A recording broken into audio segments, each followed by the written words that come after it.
One of the most transformative books that I have ever read on the subject of masculinity is John Eldredge's book, Wild at Heart. If you guys haven't read that, I would highly recommend that you do. It may transform your life as well.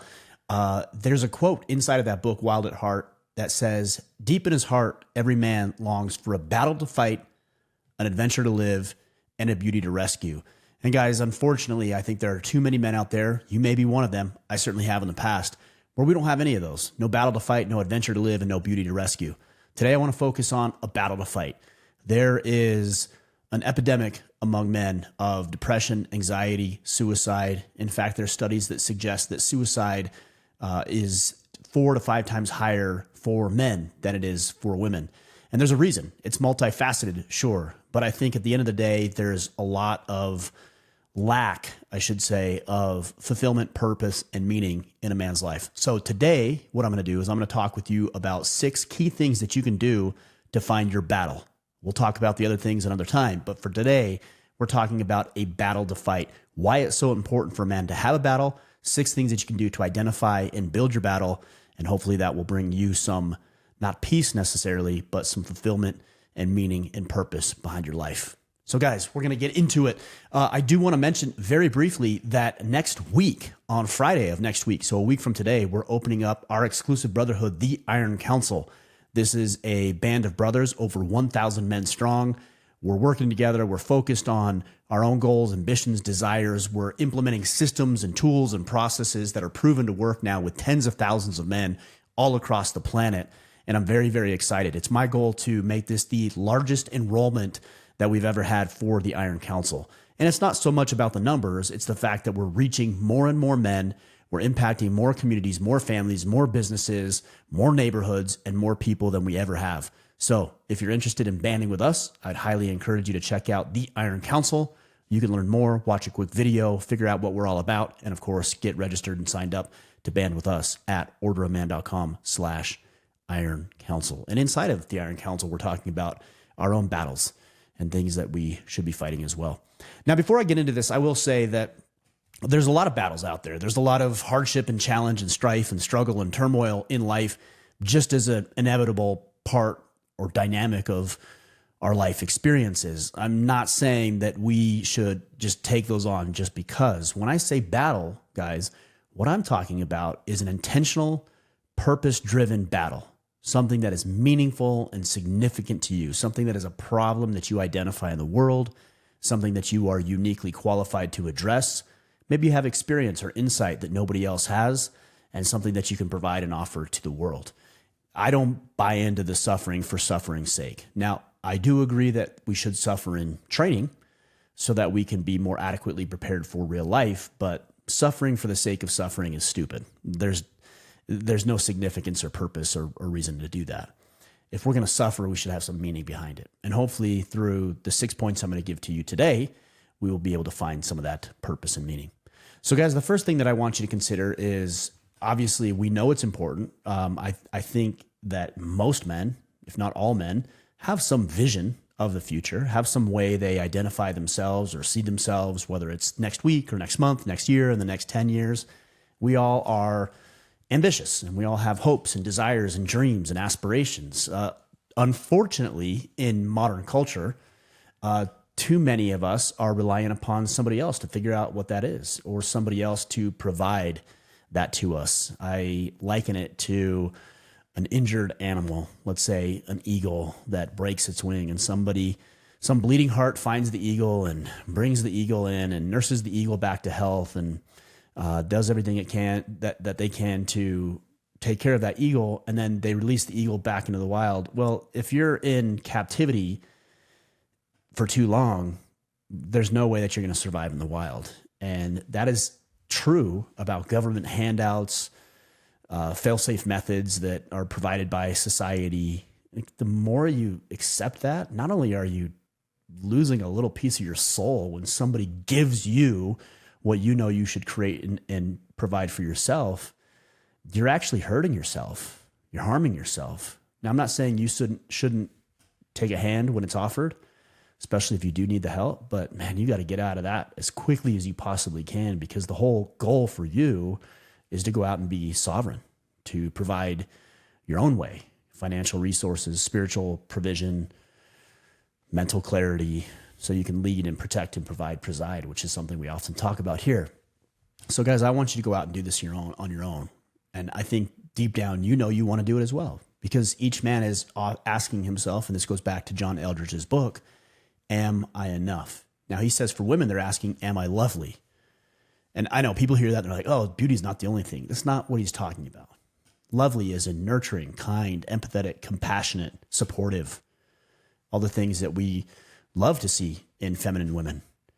But for a man, he's not asking, is he lovely? He's asking, am I enough? Which is more a conversation around capability. Do I have what it takes? Well, we don't know. And I want to find out. So when I'm doing something in my life that's inferior, deep down, like deep rooted down, that I know is inferior to what I can produce, no wonder it creates a sense of dissatisfaction at best, suicidal thoughts at worst. Guys, we know we're destined for more. We know we have more in us. So how do we do it? Number one, I want you to ask a few questions. If you can ask these questions of yourself and you can reflect on these questions, you can journal about these questions, you can spend time pontificating and questioning and pondering these questions. We're going to move more into action here shortly, but this is where it starts. Number one, what am I doing when time moves the fastest? What am I doing when time moves the fastest?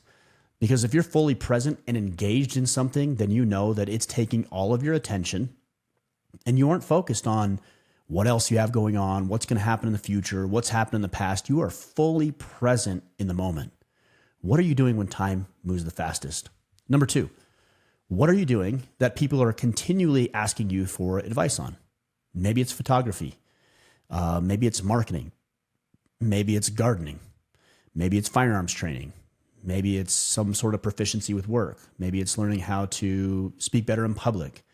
Maybe it's some sort of digital organizational, physical space organization. Maybe it's some method of art, whether it's music or film or theater. It really doesn't matter. The point that I'm making here is I don't want you to disqualify anything that you might do if people are continually asking you for advice about it. Because what often ends up happening is they see that there's something in you that you have a hard time recognizing yourself. And we do that a lot of the times if we're really good at something. So for example, I'm a decent communicator. I can take complex ideas, I can break them down, I can repackage and reorganize them and produce them and deliver them in digestible forms like this podcast. So people often ask me for advice. My knee-jerk reaction, as is anybody's who's good at something, is that's not a big deal. Well, it doesn't feel like a big deal to you because it is a gift. It's a talent that you have, and hopefully you've developed it. But for other people, they don't have that same talent. And so they're recognizing something in you that you might think inherently comes naturally or that everybody has. And I'll tell you what, if people are asking for advice about a thing over and over and over again, you better pay attention because they, again, might see something in you that you don't see yourself. Okay, so number one, again, what are you doing when time moves the fastest? Number two, what are people constantly asking you for advice on? And then the third thing is, what would you do if money were of no concern? All your bills were paid, your mortgage was taken care of, you got your investment portfolio set up, like everything is taken care of. Finances is no longer an issue. And every time I pose this question, guys will make jokes and laugh about it. And like, I get it, but I want you to be serious about this. Like if you know that you don't have a purpose, a meaning, you feel empty and shallow in life, then stop joking about it. Like, well, I would do this thing. It's like, okay, stop. You know what I'm telling you to do. Okay, take this seriously, especially if you feel like you don't have purpose, direction, and meaning in your life. What would you be doing? You know, like guys will say, well, I'd be jacking off all day. Okay, well, clearly that's not in the spirit of the question I'm asking. Like, what would you be doing? Would you be teaching people about business?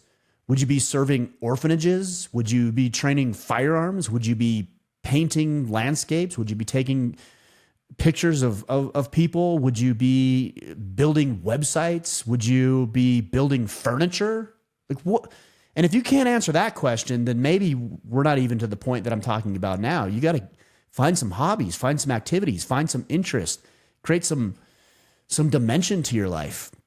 I mean, how many of us are so one dimensional? We get up, we, say hello to our wife or our kids, and, we shower and we clean up. Maybe we go to the gym, then we change and we go through this mindless activity of getting ready. And then we go into work and we're miserable at work. And then we come home and the kids are bouncing off the walls and your wife needs you to do 17 things around the house. And then you go to bed and you do it all over again. What a miserable, miserable existence. It's no wonder men are depressed, full of anxiety, and even suicidal.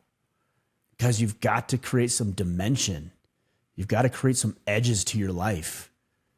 For example, I'm going on a hunt tomorrow. I'm very excited about my hunt. Now, I've got all kinds of things. I've got a list here. I've got a million things I can be doing. I've got an event coming up. We've got our Iron Council opening up. I've got 1,000 things plus to do and take care of. And yet I'm going on a hunt because that's important. I'm spending time with my girlfriend because that's important. I'm engaged in activities and hobbies and interests because that's important. I'm trying new things outside of my business because those things are important. They make me interesting and they add a new flavor, a new dimension to life that I wouldn't have if I wasn't willing to engage in those things. Make life interesting, guys, so that you can answer the question, what would you be doing if money were of no concern?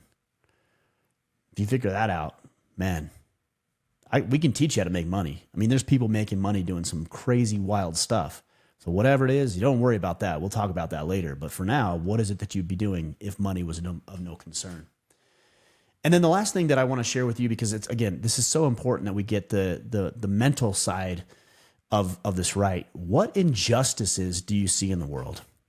There's certain injustices that you see. There's certain challenges that you see in the world. There's certain struggles. There's certain issues that you wish weren't present. Maybe you experienced those yourself when you were a young boy or young child. Maybe you've recently gone through something that you don't want other people to experience. And because you have that perspective, you might be able to share something with somebody so they don't experience that. Whether it's with the family, professionally, personally, in the community, in the neighborhood, politics, local politics, national politics. There's issues. There's things that fire you up. There's things that keep you up at night. There's things that you're upset about. And you're upset about those things because you've dealt with them probably. And you've had to deal with them and you've had to find ways to overcome them. So if you've done that, you can certainly teach other people how to do that. And that's a pretty good little indicator that there's something that you are here on this planet for. And I do believe that we are here. I don't think this is an accident. I think there's a lot of intentionality behind God putting us here in this time, in this moment, with the skill sets that we have.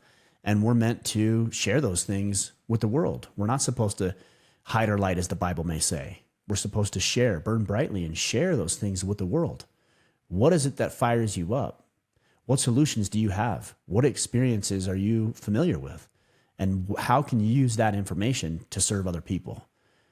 Guys, please go back and listen to this if you're not in a position to take notes.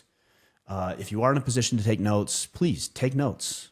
Again, the questions are, and I'm in no particular order necessarily, but what are you doing when time moves the fastest? Where are people asking you for advice? What would you be doing if money were of no concern to you? And what injustices do you see? And a part of that is, what experience do you have that can help you help qualify you to address those injustices? Guys, the next thing I want you to do is, now that we start thinking about some of these things, you're going to notice some overlapping ideas.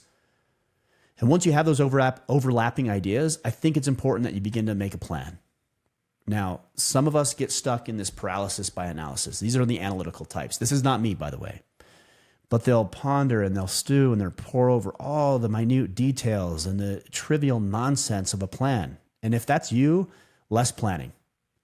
And then there's those of us, and I fall into this camp, who don't plan at all. We're more intuitive and we just go for it and send it, and hopefully it all works out. And we end up spending a lot of unnecessary time and money on these things. And those people need to plan, myself included, a little better than just throwing at the wall and seeing what sticks. I don't think one's better than the other necessarily. I just think we need to be aware of who we are and then temper our personality into something that's actually useful and productive. But ultimately, you have to create a plan.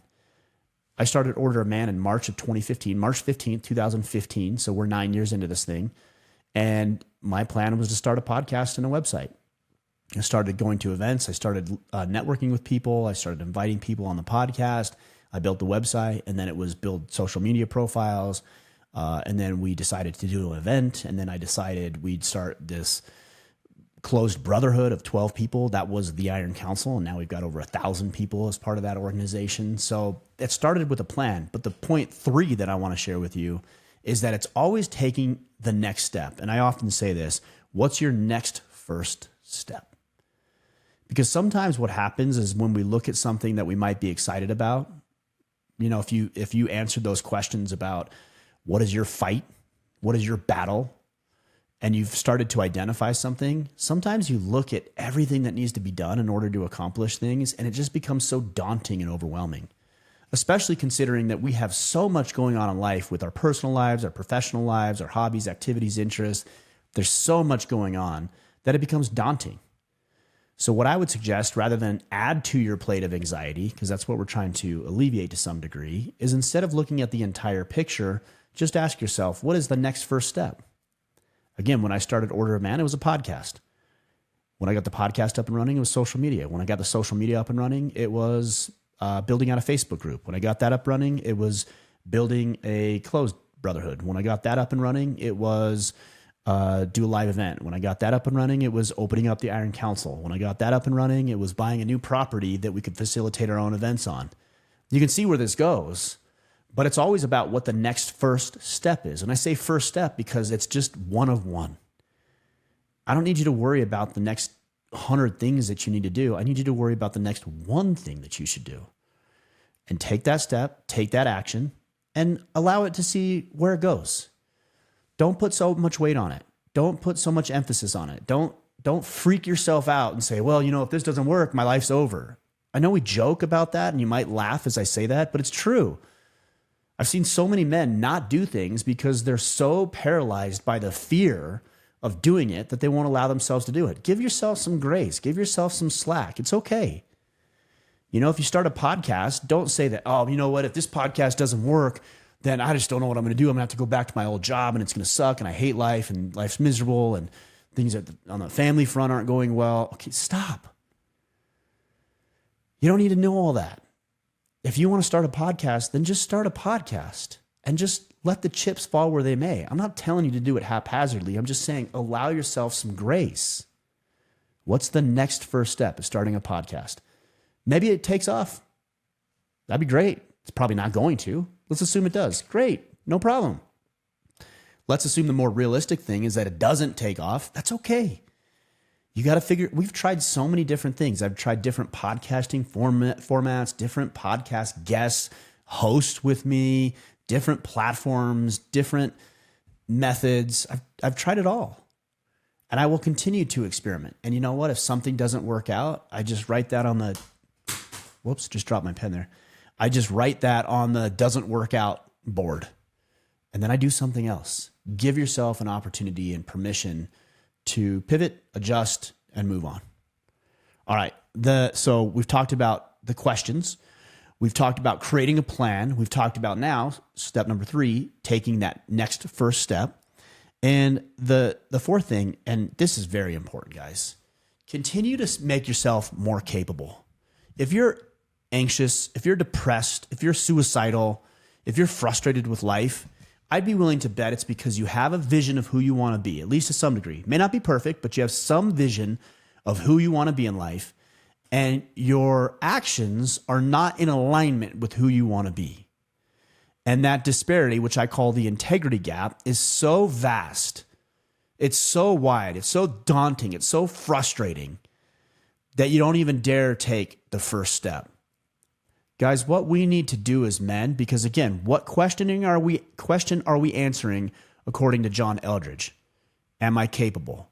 So the answer is every single day we are to make ourselves more capable. So if you notice a deficiency in your physical prowess or your physical stature, then your job is to go to the gym or your job is to pick up martial arts. If you notice there's a deficiency in your ability to communicate effectively with other people, then it's your job as a man to learn how to be a more effective communicator. Take a course, buy a program, subscribe to YouTube channels, go present in low risk environments. We've talked about that. But your job every single day is to make yourself more and more capable. I told you I've got this hunt coming up tomorrow. This afternoon, I snuck away, threw a target into my truck, grabbed my gun, went out south, and went and shot. You know, some of my shots were really good, some weren't good, but I was out there doing something that was significant and meaningful to me, which allowed me to better answer the question, am I enough? Well, I don't know, but I'm working on it. I'll find out in the next couple of days if I have a successful hunt. But guys, you can't feel sorry for yourself while you're simultaneously building a skill set that's going to help you do more of what you want to do. That's going to help you better engage in that fight and engage in that battle. You can't feel bad for yourself when you're training jujitsu. Now you can convince yourself, well, I'm not good enough. I suck at this. I'm horrible at this. But you know that you're improving. You can't feel bad about your performance when you're taking a course that's helping you get better in that performance. Guys, every opportunity, look to improve yourself. It's called the Kaizen method. The Kaizen method is simply 1% better each day. Find a way in which you want to be 1% better and focus on that and do it. Just do it. The next first step, training, practice, research, implementation, experimentation. Just get better every single day. And then once you know where you're directing it, it becomes even more powerful. Now it's potent, right? Because for a lot of times we're just throwing it at the wall. Like, I'm just going to try everything. And I think there's value in that, by the way, because sometimes that's how we find what we're interested in. But once you find out what your fight is, because you went through the other process I'm talking with you, now you can isolate your activity towards that ultimate desire. Your pursuit is focused. It's laser-like. You know exactly where you're going. You know exactly what needs to be done. Once you do that, you're putting your efforts on hyperdrive because you know it's going to pay off. All right, step number 5. Now, guys, we're going to talk a little bit more about the Iron Council, but just very briefly because I don't want to turn this into a infomercial for you guys. But ultimately, you need to enlist other men in your battle, right? You can't do it alone. You're not meant to do it alone. Somewhere along the way, we in society have bought into the idea that we're supposed to be lone wolves, that somehow the lone wolf is better. He's not better. He's inferior, right? He may feel better about himself because he doesn't need any help from anybody else, and you can never rely on anybody else. But guys, that's bullcrap. Since the time that man has been walking this planet, we have been banding with other men in our area with similar interests, similar desires, similar lineage, similar interests, and then relying on each other, serving the men around us and allowing the other men around us to serve us. Guys, it's so, so important that you enlist coaches and mentors and brothers and friends and advocates and champions who are in your corner, actively engaged in helping you improve, doing and saying what needs to be done, having the difficult conversation, calling you out, putting their arm around you when they need to, calling you up to do something better that you may not even believe you're capable of. I have guys in the Iron Council. I have close personal friends. I have people I can call. I have family members who are calling me to be better. And when I see them, sometimes it's frustrating, especially if they're calling me out, but that's the only way that we improve.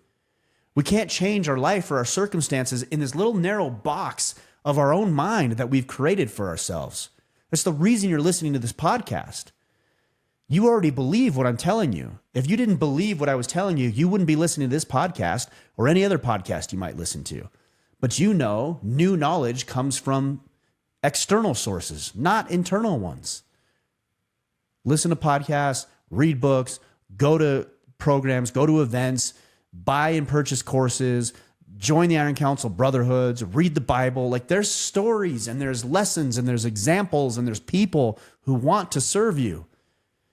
The battle that you want to fight, if you've identified it, is too great. It's too grand for you to do by yourself. And if it isn't, I challenge you to think about something a little harder because it's going to give you more meaning. You cannot do it alone. And why would you want to? You know, if you're excited about something and you think you have a solution to some problem or injustice in the world, don't you want to shout that from the rooftops?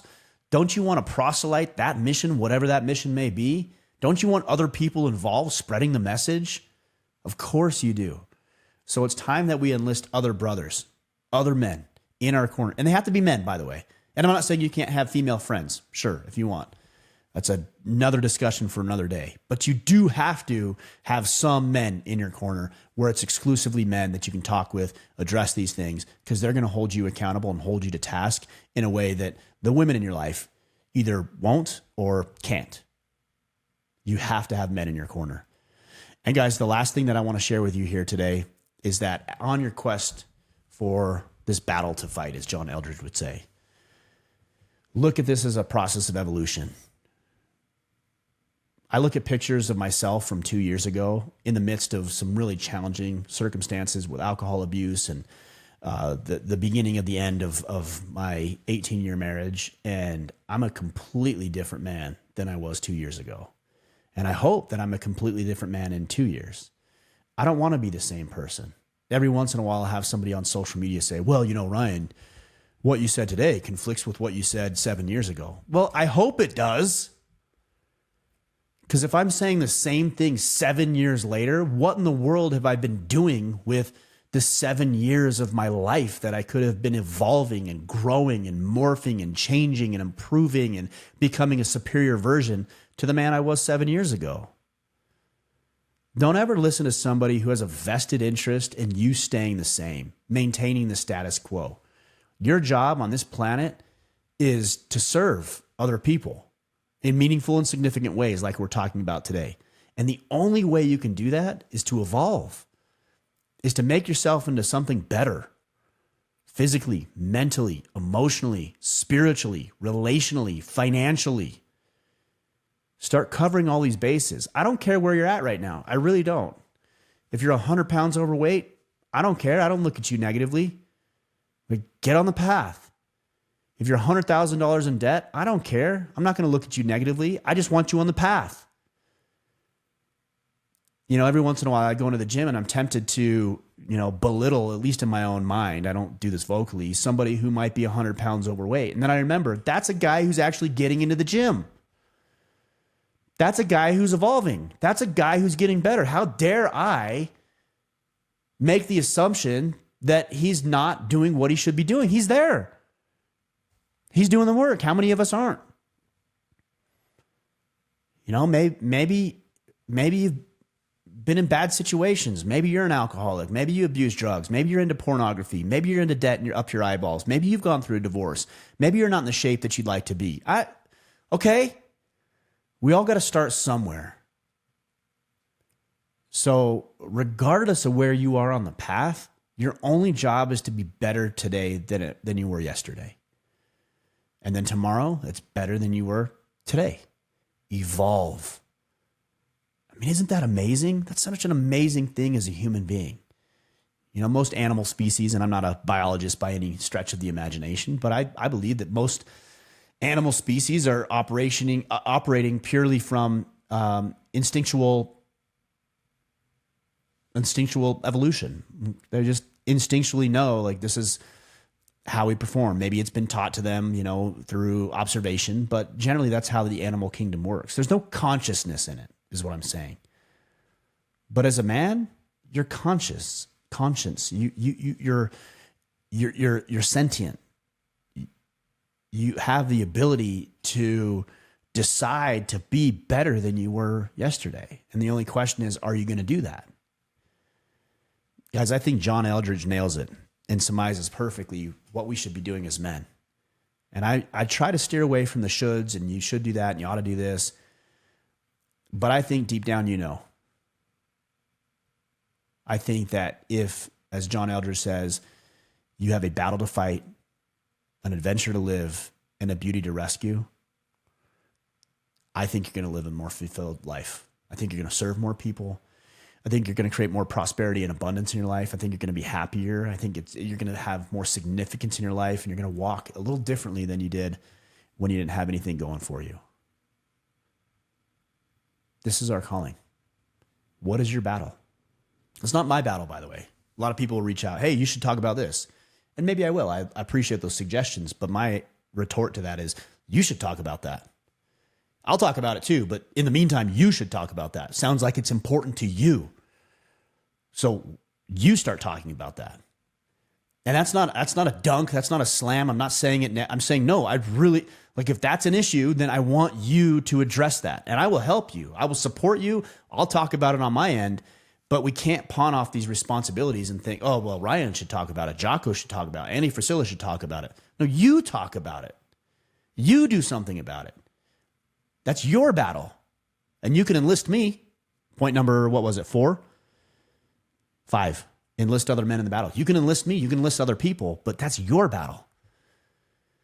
So take up that banner. Hold it high. Know what it stands for. Plant it in the ground. And then do everything you can to build the empire that you want to build.